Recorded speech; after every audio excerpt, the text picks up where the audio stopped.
Play शुरू करने से पहले मैं थोड़ी सी बातें करना चाहूंगी।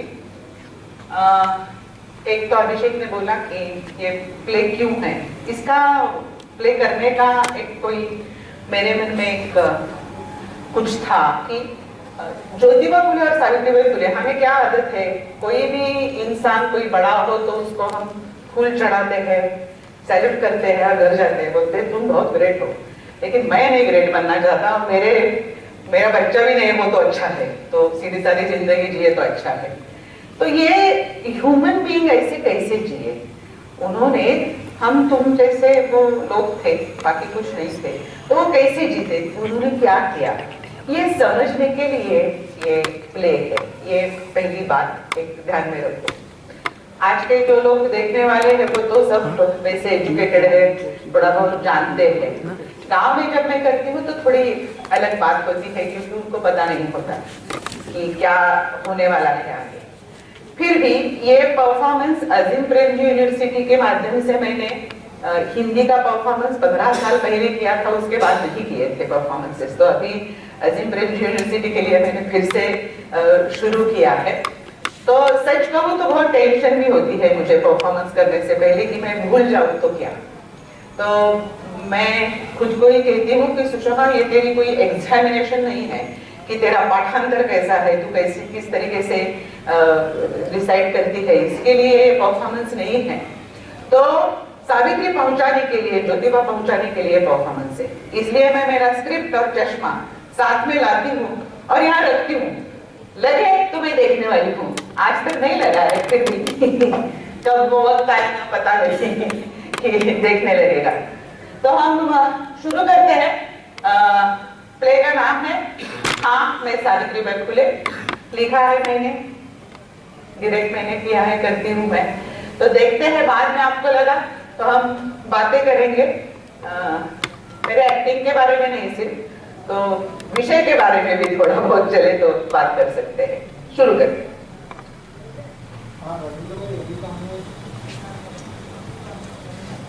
एक बार फोन जरा बंद करो सब अपने अपने, क्योंकि उन जमाने में मोबाइल नहीं थे, तो मोबाइल बजता है तो उन जमाने से आज आना पड़ता है उनको, तो इसलिए मोबाइल देखो सब बंद करें।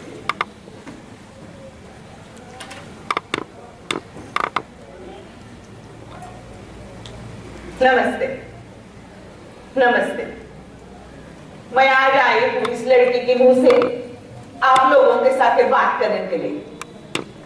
मेरी भाषा हिंदी नहीं है, शायद मैं अच्छी तरह हिंदी में बातें भी न कर पाऊंगी, फिर भी आप लोगों के साथ बातें करने को मन चाह रहा है। हमने क्या किया, हम कैसे जिए, ये सब बताने को मन कर रहा है। मैं ये तो नहीं कहती कि हमने बहुत कुछ किया, मैं तो क्या उनकी पत्नी बन गई और उनके काम के साथ कैसे जुड़ गई ये पता ही नहीं चला। यानी कि उनका काम मेरा अपना काम कब हो गया ये भी मैं समझ न सकी। अब यही देखो ना, मेरा जन्म हुआ नायगांव में। नायगांव जी महाराष्ट्र में सातारा नाम का जिला है, वहां खंडाला नाम की तहसील है, वहां एक छोटा सा गांव है नायगांव। बहुत गिने चुने लोग रहते थे वहां, इंसान को पहचानता था तब। और मेरे पिताजी थे गांव के बड़े मुखिया और मैं थी उनकी बड़ी लाडली बेटी। मेरी तो शान ही कुछ और थी। मैं खेतों में दौड़ना घूमना बहुत पसंद करती थी। दौड़ते दौड़ते कांटा छूट गया तो भी क्या, कांटा निकाल कर अपनी ही मस्ती में घूमना पसंद करती थी। 4 साल की हो गई तब माँ कहने लगी, सावित्री अब तो तू बड़ी हो गई हो, रोटी पकाना भी सीखो। पर मेरा ध्यान रोटी के लिए आटा गूंथने से ज्यादा मिट्टी में पानी मिलाकर किचन खेलने में था। माँ बहुत डांटती थी, बहुत डांटती थी, डंडा लेकर पीछे पड़ती थी और मैं पिताजी के पीछे छुप जाती थी। इमली के पेड़ से इमली तोड़ना बोलो या जामुन जैसे पेड़ पर चढ़कर जामुन निकालना बोलो, मैं हमेशा आगे। एक दिन ऐसा ही हुआ ना, मैं थी जामुन के पेड़ पर और मेरे नीचे की पाव की डाल ही टूट गई। मैंने ऊपर वाली डाल पकड़ तो ली, पर मेरे हवा में झोंके शुरू हुए और लहंगे में जो जामुन थे वो गिरने लगे। मैं जोर जोर से चिल्ला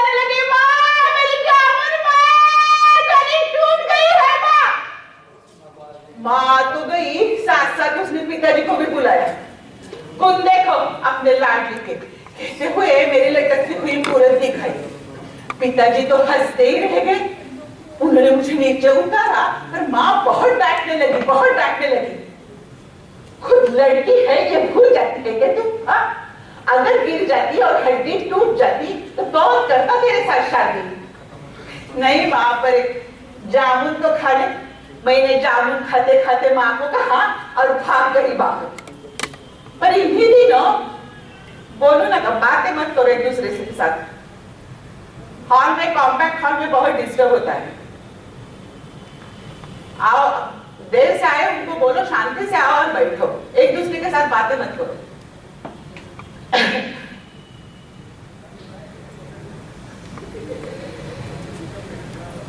अगर हड्डी टूट जाती तो कौन करता तेरे साथ शादी? नहीं माँ, पर जामुन तो खा ले। मैंने जामुन खाते खाते माँ को कहा और भाग गई बाहर। पर इन्हीं दिनों पिताजी ने तय किया था कि सावित्री की शादी करेंगे और पुणे के गोविंदराव जी फुले के सुपुत्र के साथ मेरी शादी तय हो गई। अब मुझे क्या पता ये शेठ जी है कैसे? मैं सोचने लगी इनको इमली के पेड़ पर चढ़ना आता होगा भी या नहीं, ये कुएं में तैर सकते होंगे भी या नहीं, इनको रात में तारे गिनना पसंद होगा भी या नहीं, क्योंकि वो पाठशाला जाते थे, लिखना पढ़ना जानते थे। पर कुछ भी कहो, शादी के विचार से मेरे चेहरे पर रौनक आई थी। ससुराल जाने के विचार से कुछ उदास हो जाती थी, पर मेरा मन खुशी से झूम उठता था, पंख पसरे मोर जैसा। पुनः गली के शहर जाऊंगी, तांगे में बैठूंगी, घर में से ही कुछ तो देख पाऊंगी। हाँ, उन दिनों औरत को घर के बाहर कदम रखने की इजाजत नहीं थी। राम की सीता माई ने घर के बाहर कदम रखा और उसको रावण ने भगाया, ये पहले ही से सुन रखा था। औरत होने के नाते घर बना, घर का चूल्हा बना, चूल्हे में जलती हुई लकड़ी भरी, लकड़ी जलाने के लिए हाथ पे फूकनी भरी और फूकने से फूकने वाला अपना जी भरा। बड़े बूढ़ों की सेवा करो और बस। आज आप लोगों की बेटी पहली दूसरी कक्षा में पढ़ने लगती है, तब हम जाते थे ससुराल। हाँ, मेरी शादी में नहीं, हमारी शादी में बहुत लोग इकट्ठा हुए थे। मुझे लहंगे के बगैर साड़ी पहना कर बिठाया था। मेरे चेहरे पे ऐसी रौनक कि मैं कोई महारानी हूँ। सिर पर मुकुट, गले में हार, मानो कि कोई देवी बैठी है। चुपके से शेठ जी का स्वांग देख रही थी। सुना तो था वो बड़े होशियार है, पर बड़ा बुद्ध स्वांग लग रहे थे, जैसे कि मैं बहुत प्यारी प्यारी लग रही हूँ। इतने में कीड़ा आया और साड़ी के अंदर घुस गया और उसने जोर से काटा। माँ, कीड़े ने काट लिया माँ! मैं जोर जोर से चिल्लाने लगी। माँ आ गई। सावित्री, यहाँ तेरे ससुराल वाले हैं, ये भी भूल जाती है क्या तुम? कीड़े ने काट लिया तो अंदर जा कीड़ा ने काट, पर ये तमाशा नहीं चलेगा। पर मेरा तो तमाशा चालू ही था। इतने में वो मेरे शेठ जी आगे आए, माँ को कहने लगे, लड़की हुई तो क्या, कीड़ा उसको भी काटता ही है ना? जाओ अंदर, साड़ी के अंदर क्या है देखो। मैं आगे साड़ी पीछे में अंदर गई, कीड़ा निकाला, पर शेठ जी के शब्दों से मेरा मन भर आया। मेरे पति परमेश्वर, शादी के बाद ससुराल कभी मुझे पराया घर नहीं लगा। एक तो ससुराल ये तेरा अपना घर है, ये पहले ही से सुन रखा था। और ससुर जी बड़े अच्छे थे, बड़े प्यार से बुलाकर काम बताते थे। हमारे शेठ जी हमेशा अपनी पाठशाला में मशगूल थे, बड़ी बड़ी किताबें पढ़ते थे। उनके यहाँ उनके बहुत सारे मित्र आते थे। सखाराम परमसे, सदाशिव कल्याण गोवंडे, बहुत सारी बातें करते। उन्हीं की बातों से मैं जान गई कि ससुर जी ने शेठ जी को बीच में पाठशाला से निकाला भी था, पर दफा में मुंशी और लिंजिक साहब ने बोला, इसलिए पाठशाला वापस शुरू हो गई। पाठशाला जा रहे हो, खुद को बड़े होशियार समझ रहे हो। हाँ, हो तुम होशियार, पर आड़ानी औरत की तरफ ध्यान देंगे भी या नहीं? ये मेरी बातें चलती थी गजगों के संग, नहीं तो ठिकरी के संग। दिन भर पाठशाला, बाकी वक्त ये पढ़ो वो पढ़ो, नहीं तो लहू जी बुआ मांग के जगह जाकर दान पट्टा ढाल तलवार कसरत सीखना। मैंने एक दिन पूछ लिया, दिन भर पाठशाला, बाकी वक्त ये कसरत, यहाँ हमारे साथ खेलने के लिए कोई भी नहीं है। तो बड़ी अक्लमंद जैसे हंसकर उन्होंने कहा, बुद्धि के साथ साथ शरीर भी तंदुरुस्त हो तो ही कुछ काम काज कर सकते हैं। पत्नी के साथ काम खेलना ये आपका काम नहीं है क्या? ऐसा मैंने पूछ लिया। उतने में ससुर जी वहां आ गए। मेरी तो हड़बड़ी हो गई। ससुर जी के सामने इनके साथ बात कैसे करूं? हाँ, वैसे मैं अपने ही कामों में मगन थी, पानी भरना, रोटी सेकना। फिर शेठ जी मेरे साथ कुछ बात करे ऐसा लगता था, और मैं कुछ कहूं तो वो सिर्फ हंसते थे, कुछ बोलते नहीं। मैं घर साफ कर रही थी, उनकी सारी किताबें निकाली थी। अब घर तो साफ सुथरा रखना ही चाहिए ना। उतने में शेठ जी वहां आ गए। अरे अरे अरे, मेरी किताबें क्यों निकाली है? अब घर साफ नहीं रखना है क्या? मेरी पढ़ती हुई किताब का पन्ना पलट गया। देखो, ये लो आपका पन्ना। कौन सा था पन्ना? मुझे क्या पता कौन सा था पन्ना? क्या है इतना इन किताबों में? ये जीवनी है, ये देख, ये शिवाजी महाराज की जीवनी, ये शिवाजी का फोटो, ये वाशिंगटन की जीवनी, ये वाशिंगटन का फोटो। किसका? ये शिवाजी अपना था, पर ये कोई पराया मालूम पड़ता है। हाँ, पराया हो नहीं तो अपना, लेकिन उसने काम किया हो अच्छा, तो वो कैसे जीता था, उसके विचार क्या थे, ये जान लेना ही चाहिए। आप सिर्फ पढ़कर जान जाते हो? हाँ, जानने की कोशिश करता हूँ।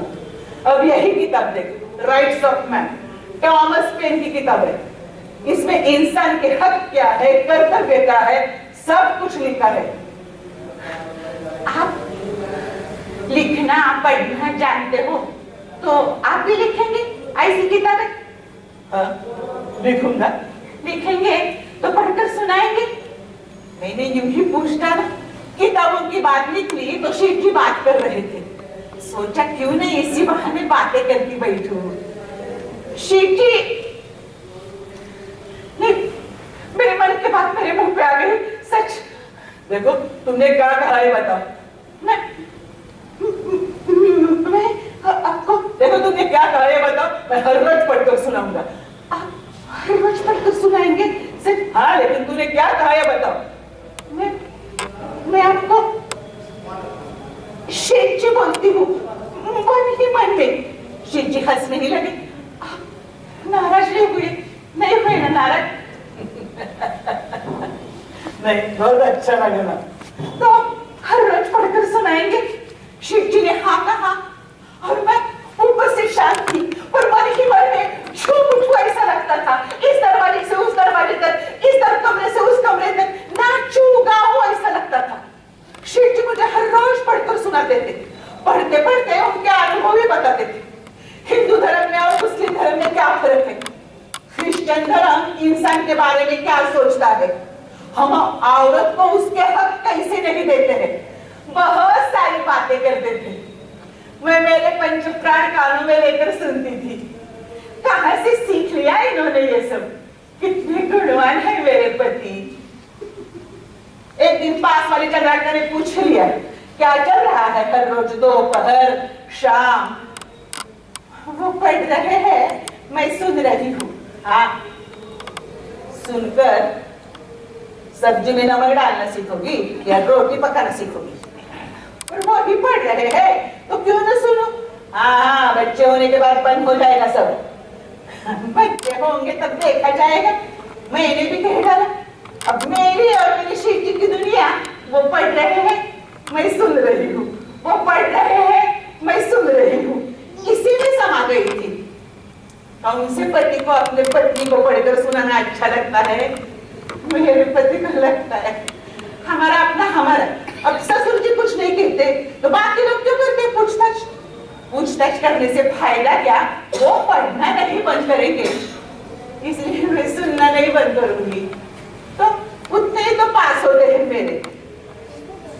दिन जा रहे थे। एक दिन शेठ जी उनके कोई ब्राह्मण मित्र के यहाँ शादी के लिए गए थे और घर लौटे वही संत संतप्त हो गई। कौन समझते हैं लोग अपने आप को? क्या हुआ? बारात निकली थी, एक ब्राह्मण आगे आया, मुझे कहने लगा, हमारे साथ चलने की हिम्मत कैसी हुई तुम्हारी? हाँ, थोड़ा बहुत सीख लिया तो क्या जात बदल गई तुम्हारी? अंग्रेजों का राज आ गया तो कुछ भी बर्ताव करने की मुभा मैंने तुम्हें? ऐसा वक्त रहा था वो। तो आपने क्या कहा? क्या कहता? तुम्हें बताया ना जात पात के बारे में, पर आपको समझाया क्यों नहीं? कैसे समझाता? ऐसा कहते हुए ससुर जी आगे आ गए। ज्योति, हम है ही शूद्र जाति के, हम उनके साथ बराबरी कैसे कर सकते हैं? और क्यों नहीं कर सकते? जो सच है वो मान ले बेटे। धार्मिक जीवन में, सामाजिक जीवन में वो हमारे आगे रहेंगे। तुम्हें शिक्षा न करते वहां से हटाया, यही उनका उपकार है हम पर। किसका उपकार? किसने किया और किसके ऊपर? अरे पेशवाई में अगर ये होता तो तुम्हें विद्रोही ठहरा कर दंड दिया जाता। होती शिक्षा तो सह देता, पर मैं कुछ भी सहने वाला नहीं हूँ। कोई कुछ भी कहेगा तो क्या सुनना पड़ेगा? हम भी तो इंसान है आदमी। वो बहुत संकट हो गए, ससुर जी चले गए। शांत हो जाइए, कांप रहे हैं। कैसे शांत हो सकते? बाहर के लोगों ने लगा बाबा भी मुझे ही सब कर रहे हैं। ससुर जी आप जैसे पढ़े लिखे नहीं है। हाँ, लेकिन क्या होगा मैं इसे तो सिर्फ मेरी जान ही चली जाएगी ना। ऐसा मत बोलिए। बोल सावित्री, मैं नहीं सहने वाला ये, पर अन्याय के विरोध में सच्चाई का साथ देने के लिए तू तो मेरा साथ देगी ना? हाँ, दूंगी। मैं आपकी पत्नी जो ठहरी, आप कहेंगे वो मैं करूंगी। वो दिन कभी मैं भूलूंगी नहीं। उन्होंने मेरा साथ मांगा, मुझ जैसे अनाड़ी अनपढ़ औरत का। मैं जानती नहीं थी मैं क्या करने वाली हूँ, पर उस रात उनको आंखों में बसाकर मैं धन्य धन्य हो गई। उन्होंने मेरा साथ मांगा, न सम्मानित किया है उन्होंने मुझे। शिव जी मैं सिर्फ आपके हूँ, ऐसा बार बार कहने को मन कर रहा था। उसके बाद शिव जी साथ नहीं बैठे। इन्होंने हिंदू धर्म के ग्रंथों के बारे में पढ़ना शुरू किया। कबीर के दोहे, संत शिरोमणि, तुकाराम की गाथा, भागवत धर्म के ग्रंथ, मार्टिन लूथर का चरित्र, professor Wilson, sir William Jones, इन्होंने हिंदू धर्म के ऊपर क्या लिखा है, महात्मा बुद्ध, तीर्थंकर, बसवेश्वर, इन धर्म सुधारकों का भी अभ्यास हो गया। रोज पढ़ते थे, उनके अनुभव मुझे बताते थे। एक दिन मैंने पूछ लिया उनको, क्या मिला इतना सब पढ़कर? हिंदू धर्म में जो अन्याय और अनीति फैली है ना, हिंदू धर्म पहले वैसे नहीं था। हिंदू धर्म पहले शुद्ध स्वरूप का था। हिंदू धर्म में बहुत अंधेरिया है, अंधविश्वास आए हैं। इनको जड़ से निपटना ही चाहिए। कौन? आप करिएगा? हाँ, करने की कोशिश करूंगा। हम सब एक ही ईश्वर के बच्चे हैं और ये ईश्वर सबके साथ समान प्रेम करता है। आप मेरे साथ करते हो वैसा? हाँ, वैसा। ये जात पात का बखेड़ा इन ब्राह्मणों ने मचाया है। बहुजन समाज को विद्यार्जन से दूर रखा। क्यों? अपना वर्चस्व होना चाहिए, स्वार्थ खुद का। इसमें धर्म का, समाज का, सबका विस्फोट किया। पेशवाई में इतना हो गया कि अंग्रेज अंदर घुस गए। इसके ऊपर एक ही उपाय, नीची जात वाले लोगों को सिखाना। बस यही एक उपाय है उसके ऊपर। हाँ, आप सिखाओ, मैं देखूंगी, खाना बनाऊंगी। पर शिव जी अपने ही विचारों में मगन थे, जैसे कि मैं वहां नहीं हूँ। 2-4 दिन हो गए और शिव जी नगर चले गए। नगर में तो गोवंडे जी रहते थे। शिक्षा प्रसार की एक ही धुन उनके मन पे सवार थी। गोवंडे जी उनको लेके किसी पाठशाला में गए। वहां कोई फरार नाम की मैडम पाठशाला में सिखाती थी। ये गए पूछने क्या सिखाने का, कैसे सिखाने का। तो वो मास्टर ने कहने लगी, वुमन यानी कि औरत, घर का सेंटर यानी कि मध्य होती है। अगर औरत सीखेगी तो घर सीखेगा, नहीं तो नहीं।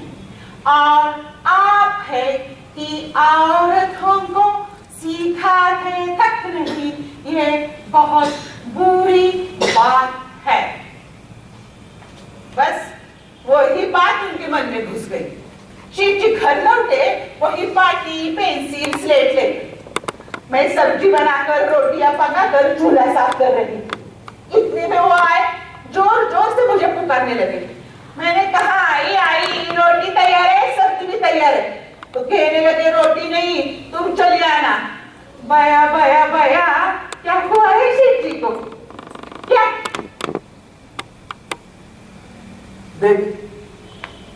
देखा?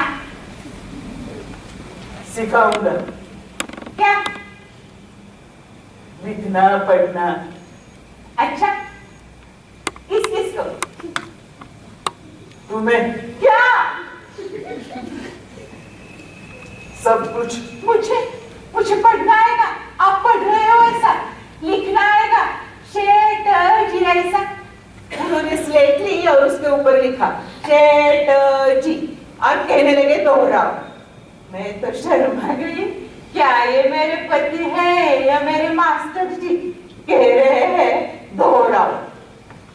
क ख ग घ, क ख ग घ, त थ द ध, त थ द ध, काना मात्रा यलंटी उकार अकारंत्योध्यास, क कोडंडा का, क कोडंडा का, बबल हाथ पकड़। मैं बहुत थक गई थी। ये आगे बैठे थे। मैंने कहा, शिव जी हाथ पकड़ो। तो आंखें दिखाने लगे। लिख रही हूँ चुपचाप, बेटम बे बेदुया चार। जानबूझकर गलत लिखा। वो मेरा हाथ पकड़कर लिखवाने लगे। मैं उन्हीं की तरफ देख रही थी। क्या ये मेरे मास्टर जी है या मेरे पति? लग रहा था शिव जी कहेंगे, सब हाथ दुखने लगेगा, बस भी करो अब। पर शिव जी कहते थे, सावित्री, कुछ भी हो इतना पूरा करना ही होगा। क्या फायदा इस पढ़ाई का? पढ़ेंगे हम और चलेगी तो आप ही की। ऐसा मैंने कहा तो हंसने लगी। कहने लगे, सच है तेरा कहना। पर मैं लिखने लगी, पढ़ने लगी। कल शिव जी मुझे पढ़कर सुना रहे थे। आज एक एक शब्द, अक्षर, वाक्य मेरे आंखों के सामने जीवित हो रहे थे। खुद का नाम लिखकर वो छूना चाहती थी, पहलियां बुझाकर वो लिखना चाहती थी, सावन का गीत गाकर वो लिखना चाहती थी। और बाहर लोग बातें कर रहे थे, बढ़िया सीखने वाली बामन की बेटी। पर मैं लिखती थी। पहले उनका बहुत सारा प्यार मिलता था इसलिए, पर धीरे धीरे लिखना पढ़ना बहुत अच्छा लगने लगा। कुछ दिन हुए और ससुर जी इनको कहने लगे, ज्योति, हमें सीखने की इजाजत नहीं है, तूने सावित्री को सिखाना शुरू किया। अब वो भी तो इंसान है आखिर। अरे औरत सीखती है तो वो दुष्ट हो जाती है, अविचारी हो जाती है, बदफैली हो जाती है। हाँ, देखते हैं कैसे बदफैली होती है। अरे औरत सीखती है तो वो विधवा हो जाती है। हाँ, देखा जाएगा कैसे विधवा होती है। अरे होने के बाद किसकी तरफ देखेंगे? तो क्यों जहर की परीक्षा ले रहा है? लेनी चाहिए। सच क्या है और झूठ क्या है ये जान लेना ही चाहिए। पर ससुर जी आगे कुछ न कहे, वो चले गए। मैंने उनको कहा, ससुर जी कह रहे हैं सच है। तुम्हें आज तक इतना सिखाया, इतना पढ़ाया, फिर भी तुम वही पूछ रही हो। मेरा हाथ पकड़कर मेरे पास बैठी रही है। कुछ नहीं होने वाला सावित्री, तुम तो शांति से काम लो, मुझे छोड़कर मत जाना। सावित्री, वो रात, पूरी रात वो मुझे समझाते रहे। आज तक जो सिखाया वो दोहराते रहे। सुबह का सूरज निकला एक नया विश्वास लेकर। तय हो गया, मैं सीखूंगी, मैं लिखूंगी, मैं पढ़ूंगी।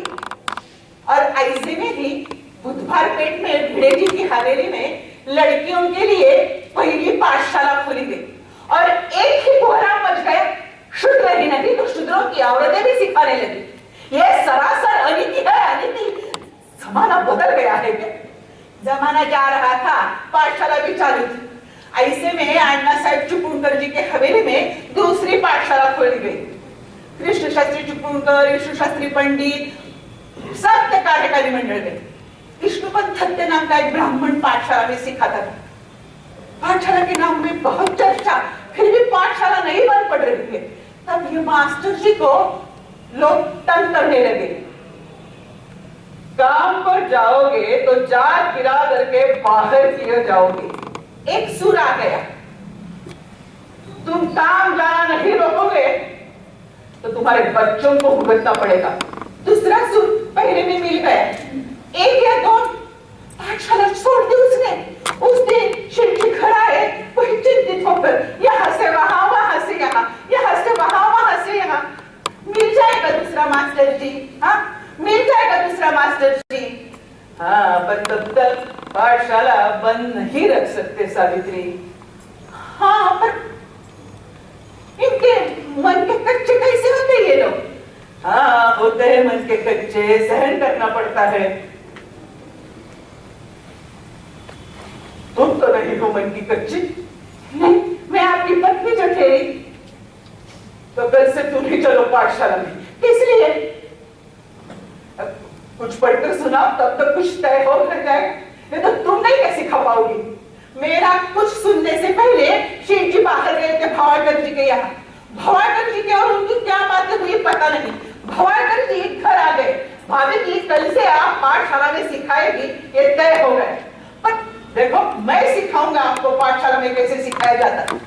वो दोनों मेरा कुछ भी कहना मानने के लिए तैयार नहीं थे, फिर से बाहर चले गए। और दूसरे दिन सुबह फरमान निकला, चलो तैयार हो जाओ, पाठशाला जाना है। मैं हाँ भी नहीं कह सकती थी, पर ना भी नहीं कह सकती थी। सब जगह डर ही डर नजर आ रहा था। थोड़ा बहुत सीख लिया तो क्या, बैरिस्टर समझो अपने आप को। काम अटक जाएगा, मेरे शेठ जी का कहना कैसे न मानूं। मन की तैयारी करनी होगी, हाँ करनी होगी मन की तैयारी। मन की तैयारी की, बड़े पक्के इरादों के साथ मैंने घर के बाहर कदम रखा। थक थक करने लगा। शेठ जी मेरे साथ जा रहे थे, मैं नीचे देखकर पाठशाला में जा रही थी। काम के लिए कोई औरत घर के बाहर कदम रखे, ये मानने वाला जमाना तब न था। लोग हमारे पीछे पीछे आने लगे, देखने लगे, कुछ बातें करने लगे। कौन है ये? माथे पे पल्लो अब चल रही है चम्मक चल्लो। इस खुले ने औरत रख ली है क्या? लोग तो बातें ही कर रहे थे, मैं नीचे देखकर जा रही थी। पाठशाला पास आ गई, तब सब जान गए कि हम पाठशाला आए और पुणे में वार्ता फैल भी गई। ज्योतिबा फुले ने अपनी पत्नी को पाठशाला लाया। एक औरत सिखाने लगी। हे भगवान, अब क्या होने वाला है? अब पाठशाला में 4 लड़कियां सामने देखकर मेरे जान में जान आ गई। मैंने कहा, देखो मुझे नहीं आता है पढ़ना सिखाना कुछ, फिर भी आई हूं, जो आता है वो आपको समझाने के लिए। कुछ तो बोल सके। शादी के भी सिर्फ इनके साथ ही बात की थी, पर थोड़ा बहुत बातें कर सकी। अब सुबह ये पाठशाला और शाम को पाठशाला में कैसे सिखाया जाता है, ये पाठशाला शुरू हो गई। मैं सिखाने लगी तो लोग बहुत बातें करने लगे। मैंने इनको कहा, भी देखो आप दूसरा मास्टर जी रख लो, तब तक करूंगी मैं काम। तो शेठ जी कहने लगे, सावित्री मैं सीख रहा था तब भी ऐसे ही बातें कर रहे थे, और फोकट का मास्टर जी बड़ा अच्छा रहता है, क्यों? अब पाठशाला पहुंचते ही लोग गालियां देते थे, बातें करते थे। मैंने दरवाजे खिड़की बंद करना शुरू किया। बंद करने में नीति बोध वाचन, वजाबाकी बेरीज, मराठों का इतिहास, भौगोलिक जानकारी, ऐसी कामें चालू थी। और शेठ जी बाहर शूद्र अतिशूद्रों के बस्ती में जाते थे, वहां पाठशाला का महत्व बताते थे। एक शूद्र औरत पाठशाला में सिखाने लगी। महाभंग मायला माजले हे शूद्र। औरत होकर इतनी घमंड अच्छी नहीं है, अभी कुचल नहीं दिए जाएंगे तो सिर पर बैठेंगे ये लोग। इस औरत को घर बिठाना ज्यादा मुश्किल नहीं है। बहुत चर्चा एक औरत सिखा रही है, मानो की जान छिड़ गई थी। आज जैसे राजकारण से छुटने वाली वो पहेली नहीं थी। खुद को बड़े आक्रमण समझने वाले रास्ते में छेड़छाड़ करने लगे। कोई बात उसे जाता था, खकारता था, कोई आगे से आकर थूकता था। मैं शादीशुदा औरत, मैं डर जाती थी। एक दिन आगे पीछे चारों ओर से मुझे घेर लिया। ये समझ में कुछ नहीं आ रहा था क्या करूं। मैंने ऊपर देखा और सूर्य को प्रणाम करते हुए कहा, देवा, मैं अपना कर्तव्य निभा रही हूं, इनकी क्षमा करना, इनका भला करना। और मन ही मन में शेठ जी का और भगवान का नाम लेती रही। वो लोग चुपचाप चले गए। मैं पाठशाला पहुंची, फिर भी मेरा मन थक कर रहा। और दूसरे दिन से शेठ जी ने मेरे साथ सिपाही भेजना शुरू किया, क्योंकि मैं पाठशाला में सिखाने लगी तो पुणे में एक संताप की लहर उठ गई। एक औरत सिखाने लगी, उसमें पुणे में संतप्त होने की क्या बात है। पर आज तो कोई भी गांव कभी भी संतप्त होता है। जब होना चाहिए तब बड़ा शांत रहता है। ये देखकर बहुत चिढ़ आती है। अब लहू चुबुआ मांगा और राणबा महान लड़कियों को पाठशाला में पहुंचाते थे, वैसे मुझे भी साथ करने लगे रास्ते में। मैं मेरा काम होने के बाद पढ़ती थी। ससुर जी देखते रहते थे। एक दिन रात को ससुर जी का खाना हो गया और मैंने बर्तन ढके और मैं पढ़ रही थी, तो ससुर जी बाहर जाकर उनकी राह देखते रहे। शिव जी आ गए तो बहुत देर हो गई, पूरा अंधेरा छाया था। ससुर जी को जागते हुए देखकर कहने लगे, अब सो जाइए, कितनी देर हुई है। देर ही हुई है ना, तुम इतने देरी से आ रहे हो तो मैं जाग जाऊं तो क्या हुआ। हाँ, आपकी उम्र क्या है, उम्र की बात छोड़ दे, क्यों अपने बोझ बढ़ा रहा है तू। बोझ? ससुर जी की बात समझकर इन्होंने यूं ही कह डाला, हाँ बोझ। तुम्हें पाठशाला से निकाला था, वो पाठशाला फिर से दाखिल किया, यही शायद गलती है मेरी। तू तो सीख गया ही, साथ साथ तूने सावित्री को भी सिखाना शुरू किया।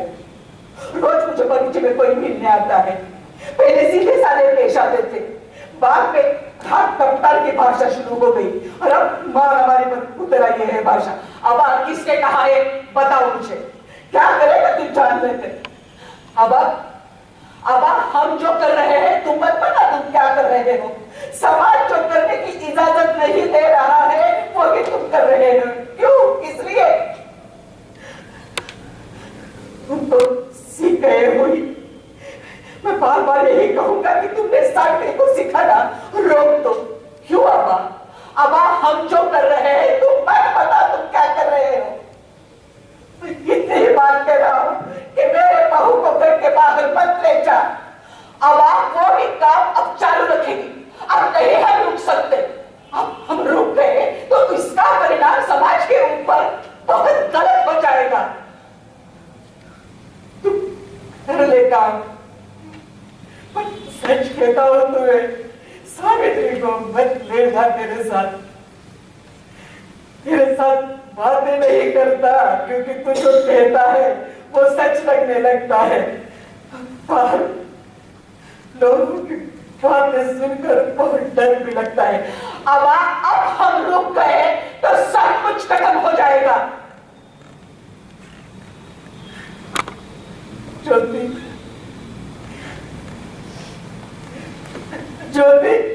मैं क्या करूं?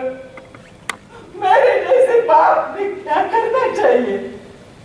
ओखली में सिर दे बैठा, ऊपर से घाव ही घाव पड़ रहे हैं। ज्योति, मैं पावर को सुबह लेके आया हूँ। एक तो तुम दोनों पाठशाला छोड़ेंगे, नहीं तो घर। ज्योति तुम्हें कैसे कहूँ घर के बाहर हो जाओ, सावित्री को ऐसे कैसे कहूँ, पर ससुर जी आगे कुछ नहीं कह सके, वो चले गए। मैंने तो अंदर रोना ही शुरू किया। ढके हुए बर्तन वैसे ही रह गए। पूरी रात शेठ जी और मैं आमने सामने बैठे थे, चुपचाप। सुबह मुर्गे ने बांध दी तो शेठ जी ने कहा, थोड़ी देर के लिए सुस्त रहो, सुबह होने के बाद घर छोड़ना है। ऐसे नहीं कहा कि नहीं। सुबह हो गई तो चार कपड़े साथ लेकर मेरे ससुर जी के पहुंचे और मैं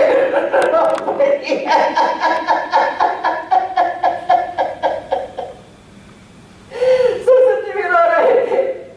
उन्होंने मुझे ऊपर उठाया, जिस घर में मैंने लिखना पढ़ना शुरू किया, मैं अपना घर छोड़कर मैं जा रही थी। आप कांप रहे थे पर घर छोड़ा। हम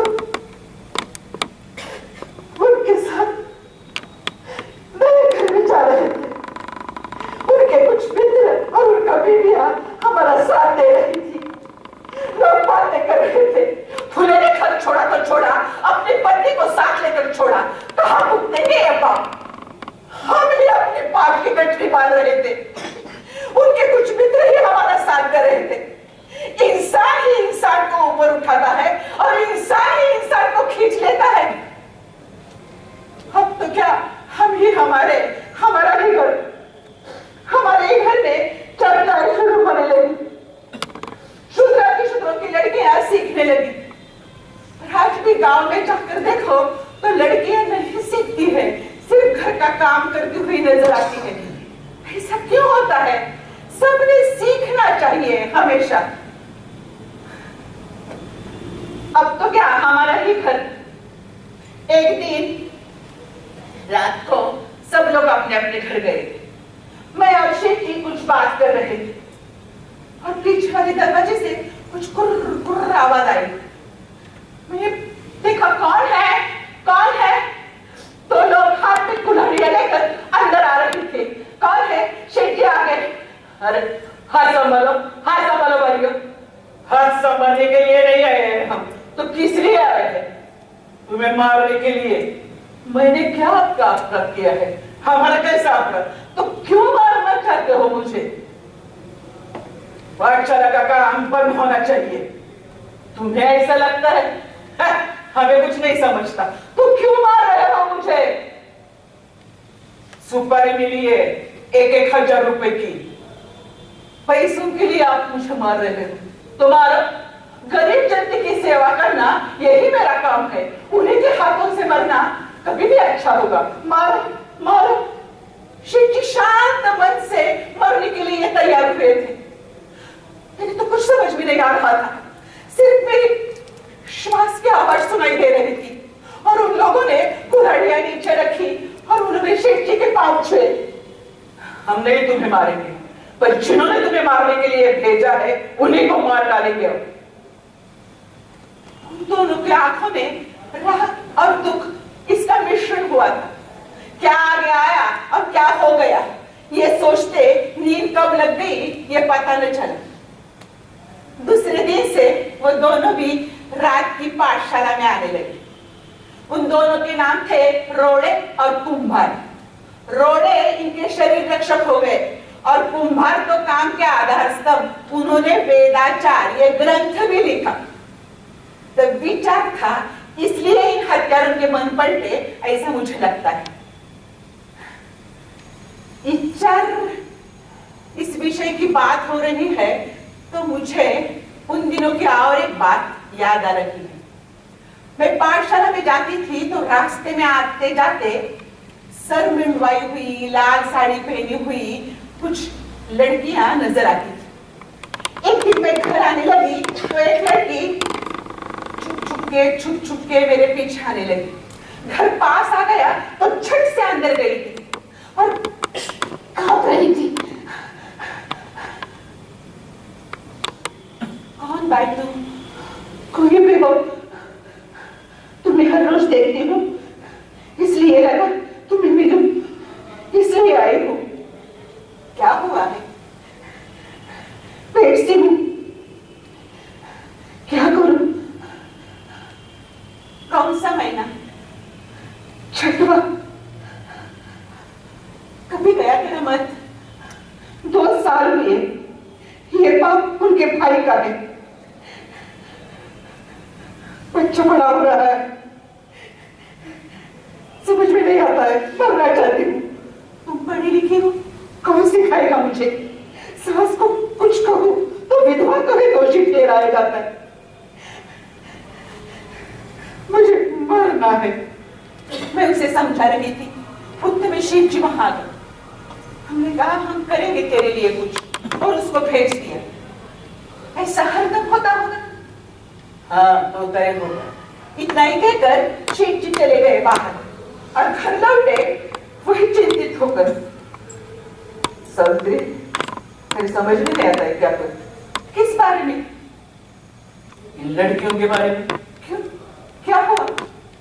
घर के पुरुष उनके भोग लेते हैं, और कोई गर्भवती हो जाए तो उस बच्चे को जन्म देकर मार डालते हैं ये लोग। उस नन्ही सी जान को आगे कुछ मत कहिए। घर छोड़ने के बाद पहली बार मेरे आंखों में आंसू आ गए। हाँ, हम इन लड़कियों को चचकी करने के लिए यही बुलाएंगे। अब कौन भेजेगा? क्यों नहीं भेजे? अपना पाप मिटाने के लिए और कोई कुछ कर रहा है, ये जब जान जाएंगे तब पीछे वाले दरवाजे से ही जरूर मानेंगे ये लोग। पैसा आएगा, खेती बाड़ी चालू है, मुशी का दुकान भी चालू है, तुम भी तुम्हारा रजाया सिलाई का काम और बढ़ाओ। पाठशाला देखने के लिए पाठशाला की कार्यकारी समिति है। पाठशाला अपने ऊपर निर्भर नहीं है, हम नए काम में लग सकते हैं। और तय हो गया, बाल हत्या प्रतिबंधक गृह शुरू करेंगे। ऐसा आश्रम शुरू किया है, इसकी जानकारी सबको मिलने के लिए शेठ जी ने बड़े बड़े विज्ञापन छपवाए थे। ऊपर लिखा था काला पानी टालने का उपाय, आगे लिखा था जो औरत गलती से गर्भवती हो जाए वो ज्योतिराव गोविंदराव फुले इनके यहाँ आकर अपनी जचकी कर ले, उसका नाम गुप्त रखा जाएगा। ऐसे विज्ञापन पूना में तो लगवाए थे, पर काशी, नाशिक, वाई, पंढरपुर ऐसे तीर्थ क्षेत्रों में भी लगवाए थे। हाँ, ऐसे तीर्थ क्षेत्रों में ये लड़कियां जान देने के लिए जाती थी। बाल हत्या प्रतिबंधक गृह शुरू हुआ और मेरा सारा वक्त इन लड़कियों में और उन नन्ही नन्ही जानों में जाने लगा। ऐसे में ही ससुर जी की तबीयत ठीक नहीं है, ऐसी जानकारी हमें मिल गई। मैं और शिव जी ससुर जी को देखने चले गए। ससुर जी पूरे थक गए थे, उन्होंने हमारा कहना मान लिया, वो हमारे घर आने के लिए तैयार हुए। ससुर जी घर आने वाले थे, इसलिए मैं बड़ी खुश थी। ससुर जी का काम मुझे कभी काम नहीं लगा। ससुर जी को देखने दादा आए थे। दादा ससुर जी घर में, मैंने अच्छा सा खाना बनाया। दादा ससुर जी सबका खाना हो गया और दादा इनके साथ बातें करने के लिए बाहर बैठे। क्या कह रहे डॉक्टर? डॉक्टर क्या कहेंगे? दवा पानी चालू है। नहीं, मेरा एक कहना मानोगे? हाँ कहिए। नहीं, मुझे लगता है मरने से पहले पोते का मुंह देखे तो अच्छा है। हाँ, हो जाएगा बच्चा। कब होगा? आज तक नहीं हुआ, इसके बाद कब होगा? नहीं होगा तो नहीं सही। ये बाल हत्या प्रतिबंधक गृह के बच्चे मेरे और सावित्री के हैं। ऐसा कहकर वो तुम्हारे अपने बच्चे हो जाते हैं क्या? होते हैं तो क्या किया जाए? दूसरी शादी की जाए। दादा हाँ, होगी अगर मेरी बेटी बांझ तो आपको बच्चा नहीं चाहिए क्या? दादा, मेरे सावित्री का अपमान मत करो। आप मेरे सावित्री को अपमानित क्यों करते हैं? अगर डॉक्टर ने कहा कि ज्योतिबा में खोट है और सावित्री को बच्चा चाहिए तो आप करेंगे उसकी दूसरी शादी? जमाई बाबू, कुछ भी बात मत करिए। कुछ भी नहीं, मैं सच कह रहा हूं। मैं उसे सौतन ला सकता हूं तो वो मुझे सौतना क्यों नहीं ला सकती? देखो, उसके माँ का भी कहना है। मैंने आपको उसके माँ का कहना पूछा नहीं है, इसलिए मत बताइए। दादा चले गए। ससुर जी अंदर बहुत अस्वस्थ हो गए। मैं ससुर जी के पास गई तो वो कहने लगे, सावित्री, दूसरी शादी इतनी विपरीत बात नहीं है, पर ज्योति को कैसे समझाओ? और मुझे लगने लगा क्या होगा अगर उनकी दूसरी शादी की जाए तो। और मैंने सोच लिया उनकी दूसरी शादी करूंगी ही, पर शेठ जी इतने झट से मानने वालों में नहीं थे। ऐसे में ही ससुर जी चल बसे। उनके आखिरी संस्कार शेठ जी ने के 13वीं को गरीबों को अपंगों को खाना खिलाया, किताबें बांटी। पर ससुर जी के जाने से शेठ जी की दूसरी शादी का विचार मेरे मन में ज्यादा ही पक्का होने लगा। एक दिन शाम को ऐसे ही मैं सोच रही थी तो शेठ जी किसी लड़की को लेकर आए थे। तेरी बेटी को लाया। मैंने उनको पकड़ा, मेरे पास बिठाया, रो रो कर आंखें फूल गई थी, नाक लाल हुआ था। पति के पश्चात और किसी का बच्चा उसके पेट में पल रहा था। नाम क्या है तेरा? काशी। नदी पर गई थी जान लेने के लिए, मैं वही गया इसलिए उसको घर लेके आया। हाँ, जान गई इतनी सस्ती चीज है। हाँ, बच्चा नया श्वास लेने के लिए जन्म लेता है। वो जैसे जीना चाहता है वैसा उसको जीने दे। हमने की हुई गलतियां वो न करे, इसलिए उसको अच्छे संस्कार दो। हाँ, लड़की हुई तो क्या, लड़का हुआ तो क्या? देख, तुम्हारा बच्चा तुम सावित्री के हाथ सौंप दो, हम उसको हमारा बच्चा समझकर पालेंगे। सावित्री, बच्ची भूखी होगी, उसको खाना खिला। इतना कहकर वो चले गए। मैंने काशी को खाना खिलाया, पानी पिले। काशी बहुत ही कुड़ती थी, मरगी दरवाजे के पीछे रहती थी, अंधेरे में रहना पसंद करती थी।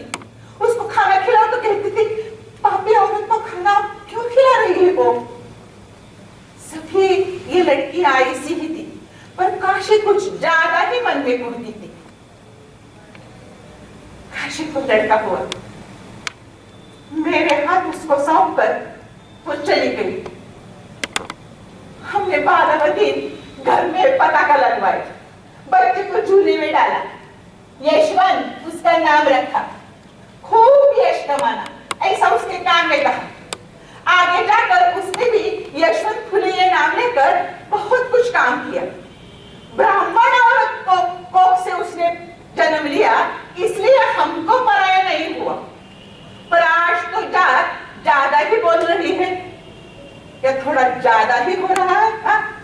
आज लोग दत्तक लेने के लिए तैयार हुए हैं बच्चे, पर जन्म लिए हुए बच्चे को जात क्यों चिपका रहे हो?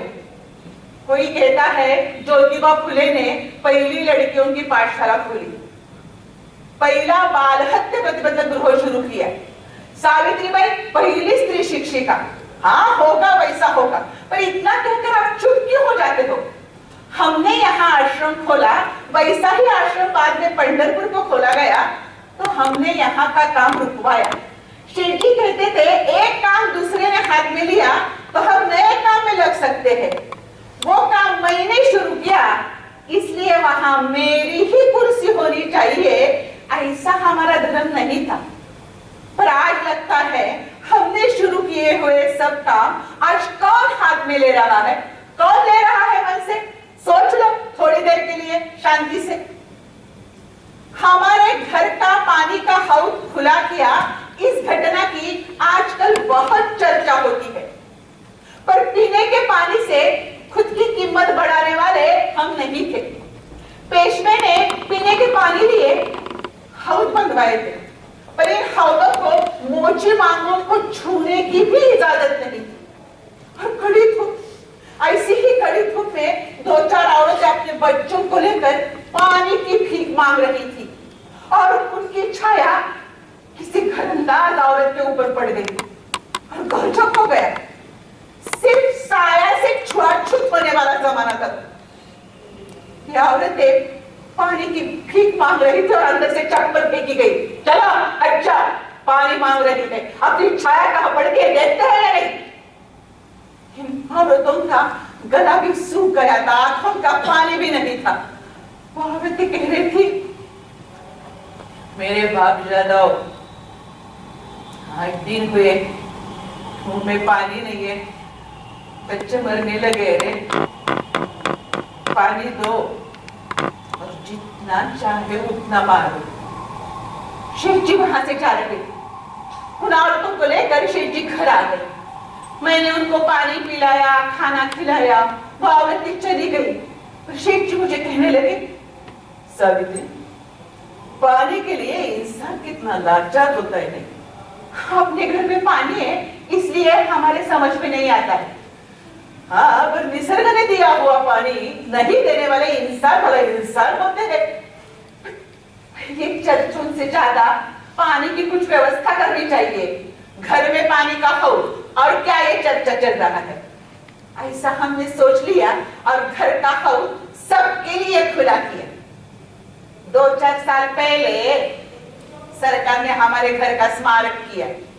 सबको बड़ा अच्छा लगता है पूना का वो स्मारक देखने के लिए। पर औरतों का पानी तोड़ा सरकार ने, बहुत लगता है मुझे मन से। अब लोग पीछे पड़ने लगे कि हम कुछ समाज शुरू करेंगे इकट्ठा, और हमने सोच लिया तो वो बात कृति में आती ही रहेगी। चर्चाएं शुरू हो गई और बात पक्की हो गई, और 24 सितंबर 1873 को सत्यशोधक समाज की स्थापना हो भी गई। समाज का कहना एक ही था, हम सब एक ही ईश्वर के बच्चे हैं। उनकी भक्ति करने के लिए ये दलाल क्यों बीच में लाए? इंसान जात पात से नहीं, गुणों से श्रेष्ठ ठहराया जाता है। इसलिए कौन से भी इंसान को समाज में आने की इजाजत थी। सत्यशोधक रीति के अनुसार शादी लगाने का सोचा गया। शादी में फिजूल खर्ची नहीं होनी चाहिए, ऐसा भी सोचा गया। आज भी ऐसी शादियां होनी चाहिए ऐसा सिर्फ आप कहते हो, पर उन दिनों हमने ऐसी शादियां लगवाई। सबको भाई वैसी शेठ जी की दूर की रिश्तेदार, उसका बेटा भी दूर था, हमारी मुशी की दुकान में काम कर रहा था। शेठ जी ने सीखने के लिए कहा था, इसलिए सीख रहा था। एक दिन शाम को सब भाई घर आ गए और कहने लगी, आपके साथ बात करना चाहती हूँ, कहीं बेटे की शादी करना चाहती हूँ।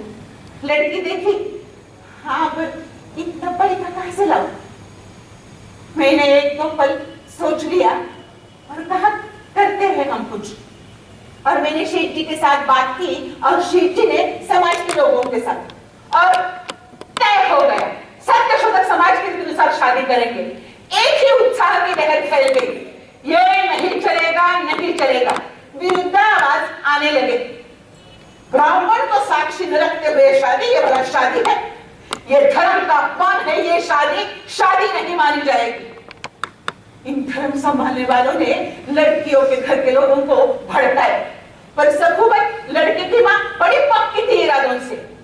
वो कहने लगी, देखो ये शादी होगी होगी और होगी, कौन माई का कुछ शादी रोकता है, मैं भी देखूं। हाँ, उसको आवाज फट गई, बहुत भागा दौड़ी हो गई, लपाछपी हो गई, पर शादी हो गई। हमें यश की ऊँट मिली। पर आज उस ऊँट के ऊपर सवार होने से पहले आप लोगों ने उसको ठंडा किया, ऐसा मुझे लगता है। आज के बारे में सोचती हो तो मुझे याद आता है उन दिनों का नाइयों का हड़ताल, हजामों का हड़ताल। हाँ, तब हुआ था हड़ताल पर कोई और ही काम से। आश्रम खोला, फिर भी इन लड़कियों का सर मुंडवाना रोका नहीं था। ये कैसा रोका जाए? सब हजामों को इकट्ठा करेंगे ऐसा सोचा। लोखंडे जी ने बहुत काम किया, उन्होंने ही हड़ताल करवाई। वो हजाम एक कारखाने में काम नहीं कर रहे थे, सभा लेना उतना आसान नहीं था। मैंने भी कुछ हजामों के साथ बातें की थी। देखो, सबने वस्तुरा नीचे रखना ही चाहिए। खाना कौन तू खिलाएगी? हाँ, खिलाऊंगी। अब किस किस को खिलाएगी? जो है वो सब मिलकर खाएंगे। हाँ, पर मैंने नहीं काटे बाल तो वो करेगा, उसने नहीं सिर मुंडवाया तो वो मुंडवाएगा। इसीलिए सबने उस्तुरा नीचे रखना चाहिए। पुणे के और मुंबई के नावे नहीं, गाँव गाँव के हजामों ने भी। तो समाज को जो लगता है वो उसे करना पड़ता है। कौन से समाज को? हाँ, कौन कहता है तुम्हें ऐसे? पढ़ते हैं वो कहते हैं, आप पढ़ो, कोई कुछ भी कहेगा तो क्या मान लोगे? हाँ, आप पढ़ना नहीं जानते हैं इसलिए। तेरा कहना सच है, पर डर भी लगता है। और पुणे मुंबई नहीं तो दमथड़ी नासिक वाई से 1000 नावी इकट्ठा हुए थे। सबने उस्तुरा नीचे रखा। क्यों? कि मेरी माँ बहनों की विडंबना रुकनी चाहिए। वो न थी उनके जात पात की, धर्म की, पर विचारों के साथ सब एक साथ थे। दोबा कृष्णा जी नाम का बुलाना ये सभा का अध्यक्ष स्थानीय था और बाबा जी बोले नाम के हजाम ने निबंध पढ़ा सभा के सामने। इन लड़कियों के तो सिर नहीं मुड़वाए सोचा ही गया, पर उन घर के पुरुषों को भी सर नहीं लगवाएंगे ऐसा भी सोचा गया। ये थी जात पात स्त्री पुरुष नाता छोड़ के समाज को दी हुई एक साथ। जाग जाओ अरे जाग जाओ। आज भी औरत के बारे में सोचने के लिए पुरुष झिझकता है, पर तब ये हजाम नहीं झिझके।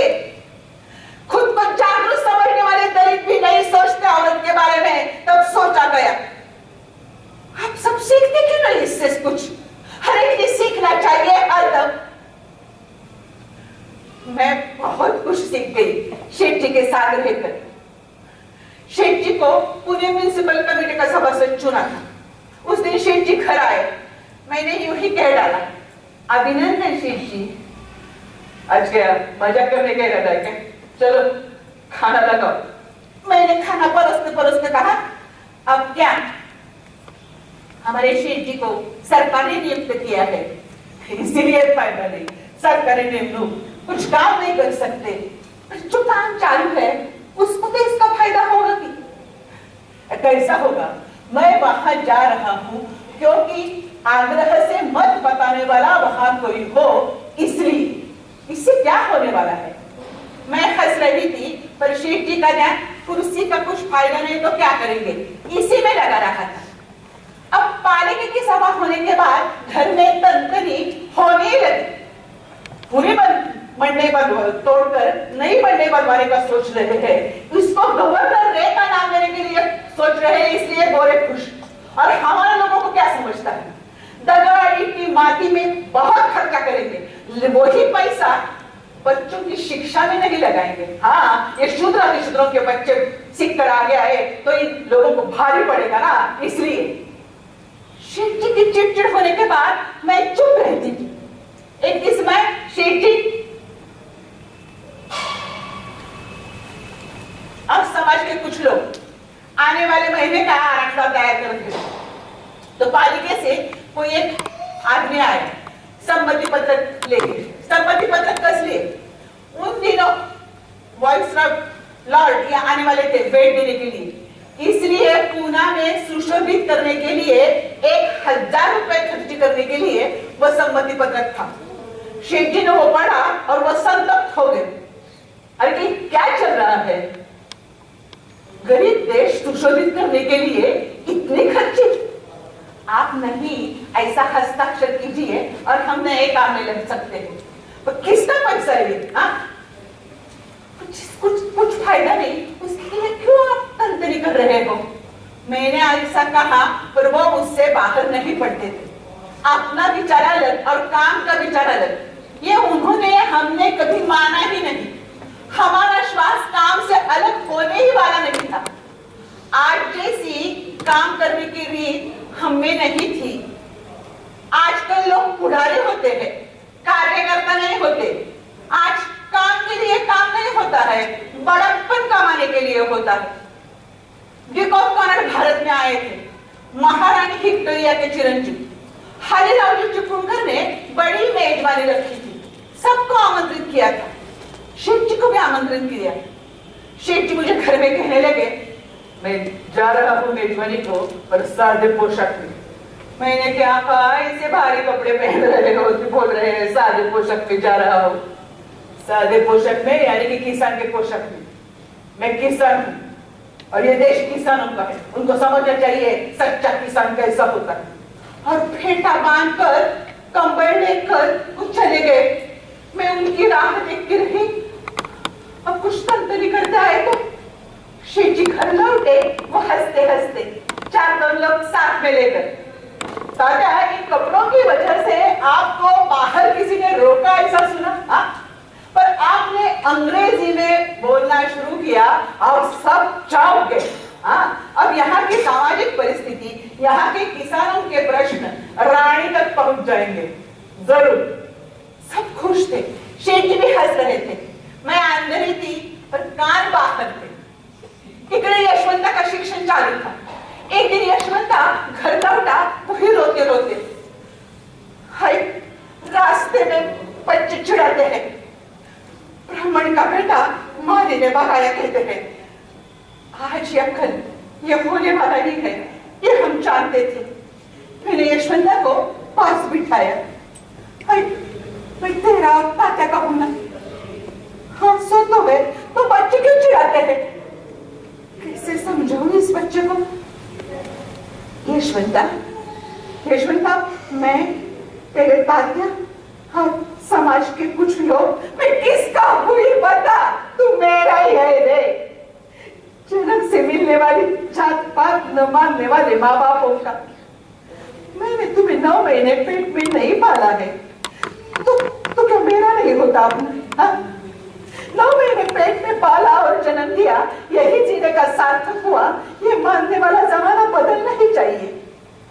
यशवंता, सच कहती हूँ तुम्हें, आज तक सच के सिवा मैंने कुछ नहीं कहा है। तुम्हारे जन्मदात्री को हमने घर में आसरा दिया, उसके माँ बाप होकर, और तुम्हारे भी माँ बाप हम ही है। पता नहीं माँ बाप के नाते हम तुम्हें क्या देने वाले हैं, पर कल शेठ जी ने जन्म दिए हुए काम को तुम बाप होगे, नहीं भूलना। धार धार बोलकर मैं रुक गई। शेठ जी कब आ गए पता ही नहीं चला। उनकी यशवंता ने पुकार सुनकर यशवंता चला गया। उसके बाद यशवंता कभी भी चिंतित नहीं हुआ। आजकल शेठ जी की भागा दौड़ी बहुत ही चालू थी। उम्र के नाते मैं भी यही कहती थी, अब भागा दौड़ी कम भी करो जरा। हाँ, अब मैंने भी आपको पुकारा तो खाना छोड़कर आना बंद करना। ऐसी बातें शुरू हो गई तो मैंने कहा, हो गई हमारी उम्र का और काम का क्या नाता सावित्री? उम्र तो बढ़ती जाएगी, काम बूढ़ा नहीं होता है। काम का मुझे कुछ नहीं है, मुझे एक ही बात लगती है, हम हट्टे कट्टे हैं, तब तक यशवंता की शादी करो। और उन्होंने मेरा कहना मान लिया और यशवंता को अच्छी सी लड़की ढूंढना शुरू किया। और एक दिन चिंतित शेठ जी मुझे घर में कहने लगे, सावित्री, मेरे समझ में नहीं आ रहा है मैं क्या करूं। किस बारे में? यशवंता की शादी के बारे में। क्यों, क्या हुआ? हमारे समाज का कोई लड़की देने के लिए तैयार नहीं है, और कोई बामन थोड़ा ही बेटी देगा। आपने बेटी मिल जाएगी, मुझे विश्वास है। ये किस बात का विश्वास है? ये मेरे शेठ जी के काम के ऊपर का विश्वास है। शेठ जी बहुत दिनों के बाद खुलकर हंसे और मेरा कहना सच हुआ। ज्ञानवा ससा ने आ गया है, अपनी लड़की यशवंता को ब्याह के, ऐसा उन्होंने सोचा। और लोगों ने उनको भड़काना शुरू किया। हमारे भाई बहन उनके घर गए, ब्राह्मण बेटे के बेटे को औरत बच्ची नहीं देना, नहीं तो जीना मुश्किल किया जाएगा। लोगों ने दमबाजी शुरू की। ज्ञानवा ससा ने, ये नहीं चलेगा, ये आप करेंगे तो आप जात बिरादर के बाहर किए जाएंगे। बहुत बातें होने लगी, पर शादी हो। सत्यशोधक समाज के रीति अनुसार शादी करके राधा घर आ गई। उसकी पाठशाला भी शुरू हो गई। मुझे राधा को देखकर शुरू के मेरे दिन याद आने लगे। मेरा खेलना कूदना याद आने लगा। यशवंता राधा की बातें सुनकर हंसी आती थी। यशवंता राधा को देखकर तुम जब घर आ गई, वो दिन याद आने लगे। शेठ जी की वाक्यों से मैं चकित हो गई। इतना रास्ता लंबा चलो ना एक साथ। अब रास्ता एक पकड़ लिया तो चलना ही चाहिए ना।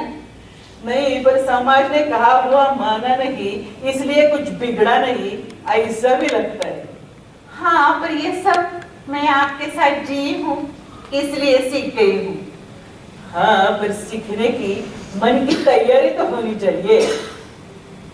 आज पत्नी के लिए कुछ ज्यादा ही वक्त है, ऐसा मुझे लगता है। सावित्री, तू नहीं होती तो यह रास्ता इतना आसानी से शायद मैं नहीं चल सकता। जो लगा मन से वो किया, उसमें मैंने ऐसा विशेष क्या किया?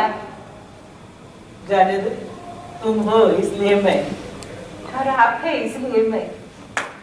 हम दोनों साथ बातें कर रहे थे, इतने में राधा वहां आ गई। कुछ उसको पूछना था, दोनों भी हाँ, किसको पूछूं? मैंने कहा पूछ ले यशवंता को, और वो भाग गई। अब कैसे जगह मान्यता नहीं है, आज से रास्तों पर हमारा जीना शुरू हो गया। एक दिन शाम को सब लोग अपने अपने घर गए।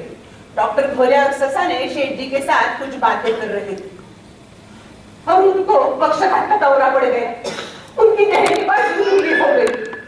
डॉक्टर भोले ने उनको दवा पानी शुरू की। शेठ जी को नींद लग गई, पर मुझे नींद नहीं आ रही थी। डॉक्टर भोले समझा रहे थे, भाभी जी आप सो जाइए, सब ठीक हो जाएगा। कैसे सो जाऊं? मेरे हट्टे कट्टे शेठ जी कैसे लेटे रहेंगे? कैसे लगेगा उनका मन? जो लिखना चालू है वो कैसे लिख पाएंगे? मैं उस निर्मिक को पुकार रही थी, इनकी तरफ ध्यान दे रहा है निर्मिक। कुछ दिन गए, फिर भी उनका देना हाथ नहीं चलता। तो मैंने उनको कहा, हाँ मुझे बताओ, मैं लिखती हूँ। नहीं, तू तेरा काम चल रहा, मैं देखूंगा अपने आप। और उन्होंने बाएं हाथ से सार्वजनिक सत्य धर्म एक किताब लिखकर पूरी की। वो किताब पूरी करना उनका ध्यास था, स्त्री की महानता बताने वाली किताब। कुछ दिन गए, फिर भी कुछ नहीं हो रहा है। तो शेठ जी मुझे अचानक कहने लगे, सावित्री, आज तक कमाया काम में लगाया, कभी कभी मेरे पीछे चिंता लगी रहती है तुम सबकी। देखा जाएगा कल का कल। नहीं, आज तक सत्य का सामना किया है तो मृत्यु ये सच्चाई नकारी नहीं जा सकती। और मेरे भाई पर यशवंत को सुख चैन से जीने नहीं देंगे, इसलिए मृत्यु पत्र करना ही होगा। उसमें भावना लाना ठीक बात नहीं है। व्यवहार के नाते मृत्यु पत्र करना ही है। मृत्यु पत्र तैयार हुआ, उस पर हस्ताक्षर करके वो सीलबंद भी हुआ। हमारे पश्चात हमारा मुल्का यशवंत अज्ञान है। सबब मैं और मेरी पत्नी उसको शिक्षण दे रहे हैं। शिक्षण के बाद वो शूद्र अतिशूद्रों के लिए काम करे तो ही वो इस घर का वारिस हो सकता है, नहीं तो नहीं। हमारे पश्चात हमारे अंत्य विधि करने का अधिकारी भी यशवंता एकमात्र है। मन ही मन में मुझे लग रहा था, मृत्यु का सामना करने की ताकत शेठ जी आप ही में मुझ में थी। और शेठ जी बिस्तर से नहीं उठ रहे हैं, ऐसा वक्त आ गया। कोई न कोई उनको मिलने के लिए आ रहा था। ताराबाई शिंदे आ गई, पंडिता रमाबाई आ गई। कहने लगी, ज्योतिबा जन्म लेगी, सावित्री जन्म लेगी, दोनों के काम का साथ या आदर्श है। लोग हितवादी आ गए। उन्होंने आज तक गई हुई ईशा में जोर जोर से बोलने वाले फूले याद हो गए। वहां दूर कहीं बैठे थे। गांव गांव से सत्य शोधक समाज के लोग इकट्ठा हुए थे। यशवंता राधा अंदर इधर उधर कर रहे थे। मैं उन्हीं के पास बैठी थी और वो बोलना चाहते थे कुछ। मैंने कहा, बोलिए, कहिए क्या कहना चाहते थे। वो उठ गए। शांति से उन्होंने बोलने को शुरू किया। अब मैं जा रहा हूं। मेरे आखिरी वक्त आप सब लोग सत्य शोधक समाज का काम कर रहे हैं, ये देखकर मुझे मृत्यु आ रहा है, ये बड़ी अच्छी बात है। मन से जो चाहा वो मैंने किया, इससे मैं संतुष्ट नहीं हूं। वो काम आगे जाना चाहिए। आप काम करते रहना, ये निर्मिक आपको ताकत देगा। काम नहीं छोड़ना बीच में। मैं गया तो शोक नहीं करना। काम करते रहना। सब लोग रो रहे थे, तात्या लोग सिसकियां ले रहे थे। गजानन हमारा भतीजा आया और रोने लगा। मैंने गजानन को शांत किया। हम शिव जी को नींद नहीं लगी थी, पर वो बातें भी नहीं कुछ कर रहे थे। यशवंत राधा को समझाना चाहिए। मैं उठने लगी तो उन्होंने हाथ पकड़ा। यशवंत राधा को यशवंत राधा आ गए। काम संभालो, एक दूसरे को संभालो। उन्होंने सबको बताया कोई रोना नहीं, और उन्होंने ही कहा कि अखंड शुरू करो। निर्मिके निर्मले मानव पवित्र कमी जास्त सुंदर बुद्धिमध्ये पिढीच्या ना बुद्धी नाही सर्वांमध्ये शोध करा आधी पुरते परी। अखंड चालू था और यात्रा खत्म हो गई। पहरे की हलचल हो गए। कोई डॉक्टर खोली को बुलाने के लिए गया था। डॉक्टर खोले अंदर आए, वही रोते रोते। यशवंत राधा गजानन एक दूसरे को पकड़कर उन्हीं की तरफ देख रही थी। जो देह अचेतन था। क्या होने वाला है कल मेरी समझ में नहीं आ रहा था, और उनकी अर्थी उठाने का वक्त आ गया। और बाबा भाऊजी और महात्मा भाऊजी बीच में आ गए। ज्योतिबा हमारे भाई बंधु, इसलिए उनकी अर्थी हम उठाएंगे, कंधा हम देंगे, अग्नि भी हम देंगे। ये नहीं चलेगा। ये न होने के लिए तात्या ने कहा है। देखो, यशवंता हमारा अपना खून नहीं है, इसलिए वो कंधा नहीं दे सकता, वो अग्नि नहीं दे सकता। आप क्योंकि टेढ़ी चाल मत चलो, मुझे पुलिस को बुलाना पड़ेगा। और बाहर कोई पुलिस को बुलाने के लिए भी गया था। ठीक है, हम नहीं तो नहीं, गजानन को दे दे अग्नि। भाऊजी भी बातें कर रहे थे, और मैं मन ही मन से अस्वस्थ हो गई। खून का रिश्ता बताने वालों ने आज तक क्या दिया खून के नाते से? गजानन इतना छोटा सा, उस पर क्या बीतेगी उसका कोई विचार? मैंने मन ही मन से उनको प्रणाम किया और कहा, मुझे शक्ति दो। हमारे जात बिरादरी के इंसान को हम किसी को भी हाथ नहीं लगाने देंगे। चुप हो जा, मैं हूं अभी तक जिंदा। इतना ही बोलकर मैं आगे हो गई। उनके पांव छुए और आगे होकर टिक को पकड़ लिया। कहा, चलो। जय सत्य, आदि सत्य, जय सत्य, आदि सत्य। आगे जा रहे हैं, और मन ही मन में मैं उन्हीं के साथ बात कर रही थी। शिची आप जा रहे हो? आपको आखिरी बार छोड़ने का सौभाग्य मुझे मिला, क्योंकि मैं आपके साक्षी हूँ। ये कांपने वाले हाथ शिची आपकी वजह से खट हुए हैं, मजबूत हुए हैं। हम आपको समझना ही चाहिए शिची, समझना ही चाहिए। शिची, आज भी आप दरवाजे के पीछे से नजर आए हुए स्वामी लग रहे हो। पूरी हालत का फूलों का अर्थ बदल गया है शिची, बदल गया है। मेरे शिची मुझे छोड़कर जा रहे हैं हमेशा के लिए। शिची, शिची, शिची।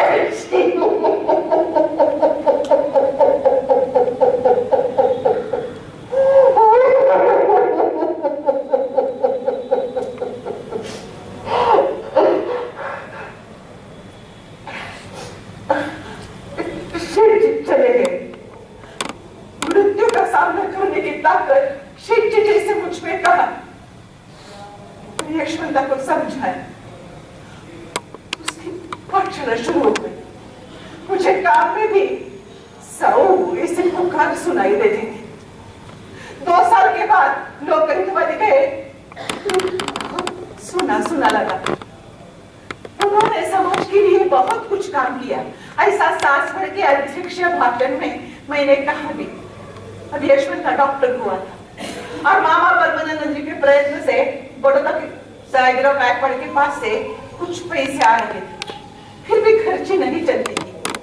ऐसे में 97 में पुणे की प्लेग के साथ हो गई और पुनः उजड़ा सा हो गया। ऐसे वक्त क्षुद्र अतिशूद्रों के लिए कौन मदद करने वाला है? मैंने क्षुद्र अतिशूद्रों के बस्ती में काम शुरू किया। उस वक्त यशवंता को उपचार करने के लिए बुलाया। यशवंता रोगी को उपचार कर रहा था और मैं रोगी को उसके पास ले जा रही थी। तू काम मत कर जाना यशवंता, तू तेरा काम कर, मुझे मेरा करने दे। ब्रेक के साथ सुन, मेरा काम के वक्त बाकी 4 रुकने ही चाहिए। तू कर तेरा काम, पर तू ज्योतिबा सावित्री का बेटा है, उनके बेटे ने काम करते वक्त ये करना चाहिए या नहीं, ये सोचना भी नहीं चाहिए। मैं चाहता हूँ बस्ती पर तू मत जा यशवंता। काम करते वक्त इंसान में लगी हुई भावना काम में लगा। ऐसे वक्त तू मेरे पहले गया तो भी मैं सह पाऊंगी। इतना ही कहकर मैं बस्ती पर गई। 2 साल का बच्चा लड़कते हुए देखा, उसको उठाकर मैं जा रही थी, लेकिन ऐसा लगा मरते वक्त तो मां की गोद की ऊप में से गोद में ली। बच्चा मर गया, मुझे प्लेग हुआ, यात्रा खत्म हो गई। काम करते वक्त मृत्यु आ गया, यह अच्छा ही हुआ। पर ये सारे बातें मैंने आपके साथ क्यों की? इस लड़की के माध्यम से आपके साथ बात करने के लिए क्यों आई? हम लोगों का जो कुछ इतिहास होता है, भूतकाल होता है, वो इतिहास होता है, और काम के ऊपर का विश्वास विचारों से ज्यादा पक्का होता है। विचार जिंदा रहना चाहिए, ऐसा बार बार लगता है, फिर भी बार बार वही दोहराओ, आप नहीं सीखेंगे।